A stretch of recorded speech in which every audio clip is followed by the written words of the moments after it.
প্রায় প্রত্যেকটা ওয়েস্টার্ন কালচারের দেশে দেখবেন তাদের কালচারটাই এরকম যে স্বামী স্ত্রী দুজন মিলে সংসার করে, ওইটা যেন একটা ম্যাচ করেছে, ম্যাচ। আমরা ম্যাচ সিস্টেমে থাকি না? ম্যাচের যেরকম পার্টনার থাকে না, যে ঠিক আছে রুম ভাড়া 2000 টাকা, তুমি 1000 দিবে, আমি 1000 দিব, দুজন মিলে থাকলে।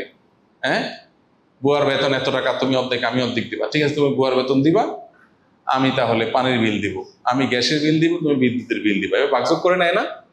বা যা খরচ হয় 50-50 করে না? ওয়েস্টার্ন কালচারের প্রায় সবগুলো দেশে অলমোস্ট বেশিরভাগ ফ্যামিলিতেই এই সিস্টেমে তারা চলে। স্বামী স্ত্রী দুজন মিলে বাসা ভাড়া নেয় এবং যত খরচা হয় তারা দুজন ভাগযোগ করে দেয়।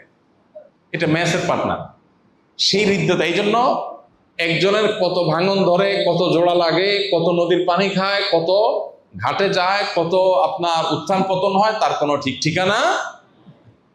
এইটা সুন্দর নাকি মুসলমানদের মধ্যে যে দাম্পত্য সম্পর্ক আছে, সাংসারিক জীবন আছে, এখানে স্বামী স্ত্রী সংসারটা শুরু করে, স্বামী বাহিরের সাইড দেখে, স্ত্রী ভেতরের সাইড দেখে, এরপরে তাদের মধ্যে এমন সম্পর্ক হয়ে যায় যে স্বামীর সকল সম্পদে আসলে স্ত্রীর কর্তৃত্বই থাকে।